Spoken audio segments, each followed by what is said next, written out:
Greetings, ladies and gentlemen. It's Rock and Roll Spot coming at you with the weekly TV roundup. This week, focusing at, like I said, just on the past week's shows. Starting off with season 3 of Arrow, which ran last Wednesday night. Um, or season 3, episode 4 of Arrow, I should say, which ran last Thursday night. Um, the episode starts off right where episode 3 ended, with Nyssa showing up in the Arrow Cave, I guess is being called. Ollie informs Nyssa of Sarah's death, and when Nyssa leaves, he has Roy follow Nyssa. Ollie and Thea then have dinner together. Thea apparently has investors to buy the club back. Nyssa and Laurel talk over Sarah's grave. Nyssa is very critical of Laurel and does not think that Laurel is worthy to wear the jacket that Sarah wore as the Canary. Ollie and Nyssa then share what they know of Sarah's death and killer. Nyssa reveals Sarah's reason for being in Starling, Malcolm Merlin. Apparently she was hunting him down for the League of Assassins. Next, Nyssa and Team Arrow follow a lead and manage to find Merlin, but then Ollie tags him with a tracer arrow, which does put him at odds with Laurel and Nyssa. In a flashback, Ollie kills a terrorist in Hong Kong and takes a flash drive off the body. He's of course very questioning of the whole thing, but more on that later. Merlin contacts Ollie, offering to talk alone. They discuss both Thea and also during the whole thing, Merlin denies killing Sarah vehemently and going so far as to swear on Thea's life that he did not kill Sarah, which then leads Ollie to believe Merlin. Next day, Ollie and Thea talk, and Ollie tells Thea that Merlin is still alive. Thea manages to feign surprise quite well. Back in the flashback, Ollie checks out the flash drive and demands to meet Waller. Demands to meet with Amanda Waller about a Ferris air flight that's mentioned on there. A Ferris air flight, which during the first season, Ollie prevented the destruction of on the island. Nyssa ends up kidnapping Thea and using her as bait for Merlin. Both Merlin and Ollie go to rescue Thea. Though first it's Nyssa versus Ollie. Then Merlin shows up and becomes Nyssa versus Ollie and Merlin. Merlin accuses Ra's al Ghul of killing Sarah. Ollie lets Merlin go and then later declares him to be under his protection as long as he's in Starling City. In the flashback, Waller reveals that she had a means of what she had means of keeping an eye on Ollie on the island, and it was actually hoping that Ferris air flight would be destroyed by Eddie Fears, as it had a terrorist on board, and of course we get the fact that Waller would be more than happy to sacrifice all the innocent people, all the innocent fellow passengers aboard just to get at the one terrorist. Then Waller reveals to Ollie that said terrorist is in Hong Kong, and well, she wants Ollie to find out why.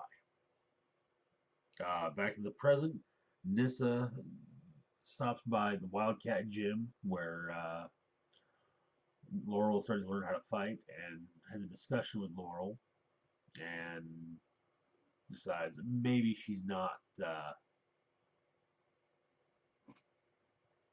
unworthy of the jacket after all.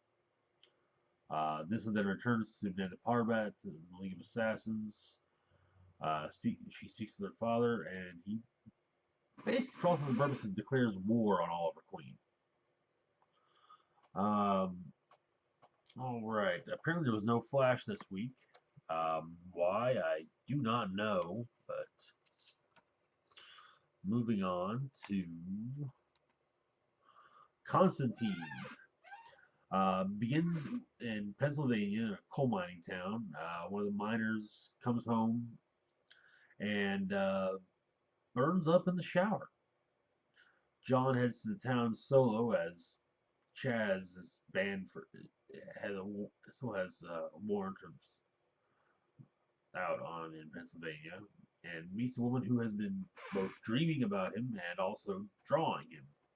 She picks his ID and his wallet, I might add, out of his pocket, and whereas he at least manages to get a credit card receipt off for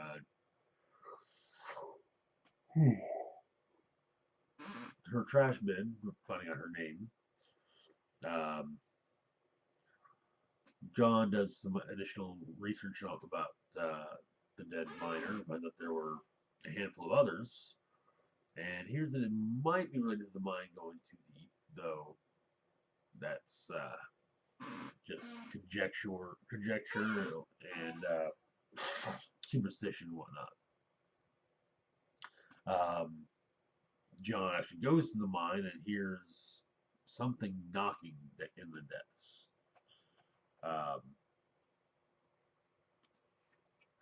He also investigates the actual scene of the miner's death and speaks with the miner's widow, and that just does not go too well at all, with him getting thrown out of the house and then smacked around a bit by the miners. He goes back to his hotel room where Zed is waiting on him. The two of them talk, and it turns out that Zed, excuse me, Zed to a degree has precognitive abilities or something, or at least can figure out she can at least see things that are related to the current situation. John dishes Zed, goes to the place she saw in her vision, an abandoned church, and while there, he sees something. He sees something. He at least sees. He sees basically the kind of creature that they're going after. Zed returns home and finds John waiting for her, surrounded by the various pictures she's drawn of him, which, funnily enough, all seem to be in different styles. They investigate a mine collapse, and John discovers that the mine isn't an entirely legal operation. He discovers this just as one of the other higher-ups drowns in his car, and John almost drowns with him. It turns out that the former pastor of the now abandoned church lost his son in a mining accident, and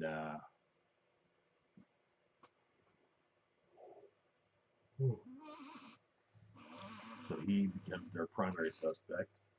They talk with him, and then eventually John and Zed talk with him, and then the three of them eventually blow up the mine. After saving one of the last potential victims, and this also causes John to realize just who it is that some of the creatures that are committing the killings, the widow of the miner from the beginning of the episode.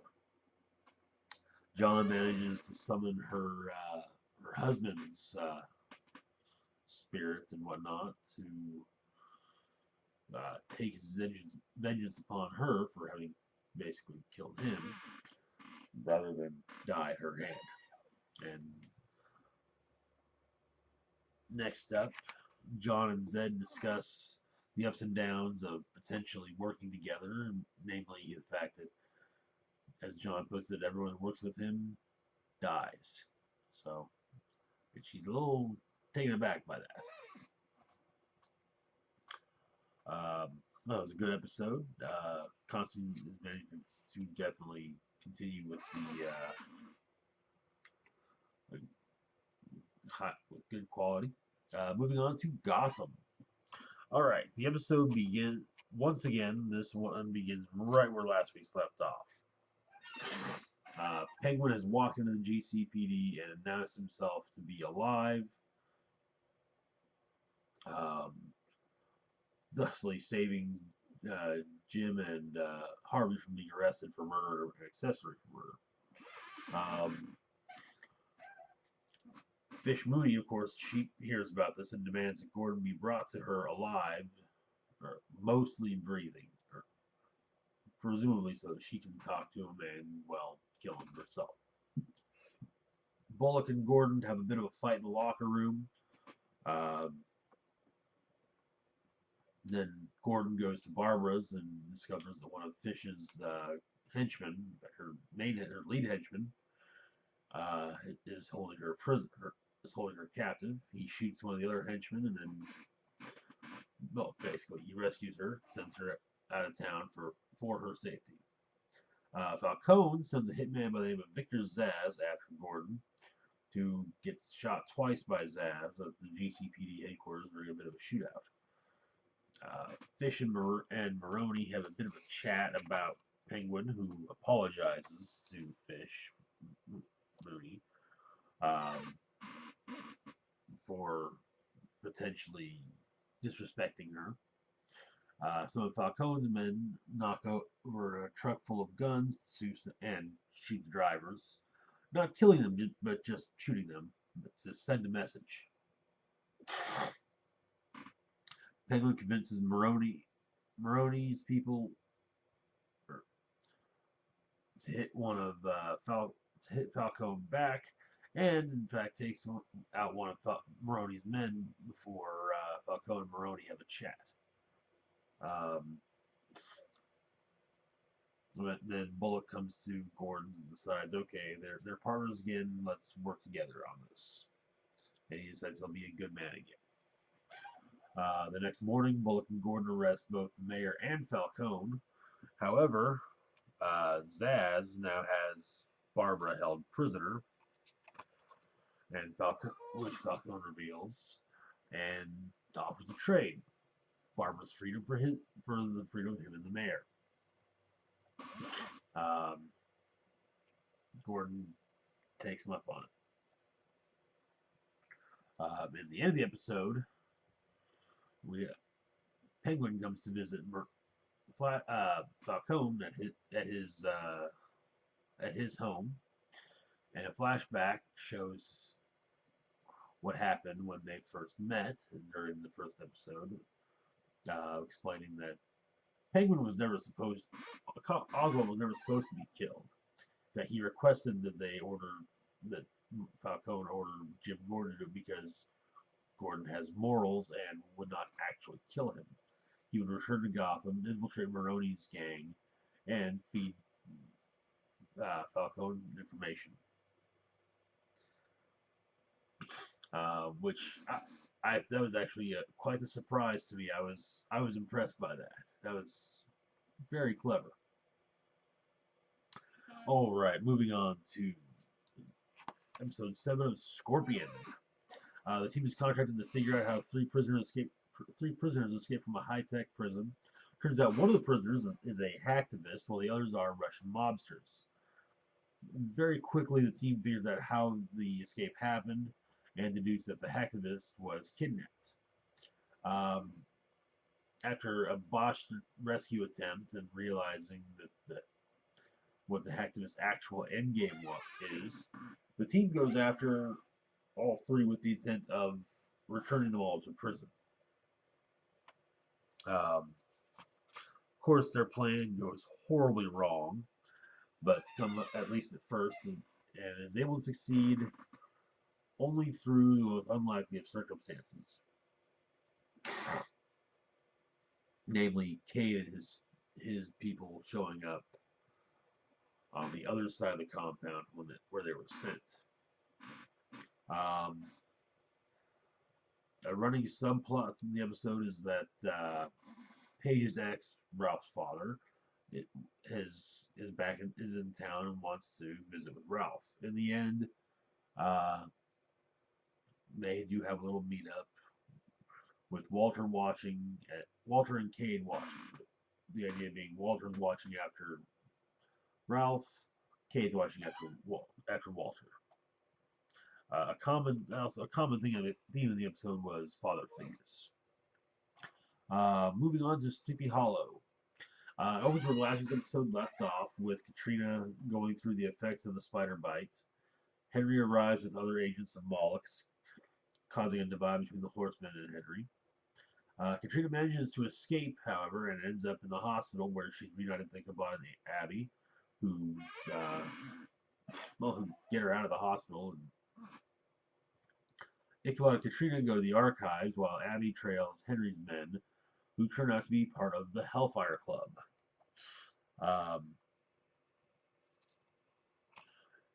Abby steals a notebook from one of Henry's men, and they find out that Katrina is pregnant with a demon. Henry's men attack the archives, causing Ichabod, Katrina, and Abby to go to St. Henry's parish, where it's decided that they will try and get Henry to help them, as he is still their child, or he's still their child. Surely he'd be willing to help his parents. First off, Henry reveals to Ichabod, and at the same time, in fact, Abby finds this out by reading through the notebook, that the demon that Katrina is pregnant with is none other than Moloch.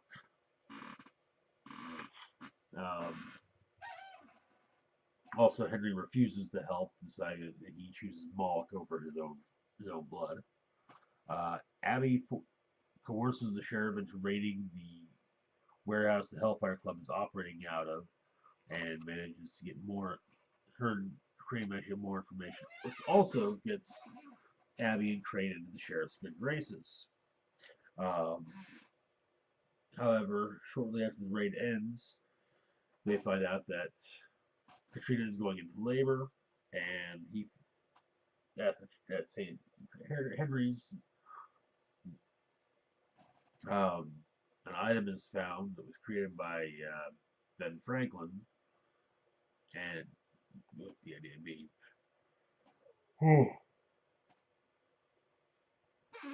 it can be used to imprison demons, and so Ichabod does just that, as Moloch is seemingly soon to be born, saving Katrina. However, it's possible that Henry has diverted some of the energies as well.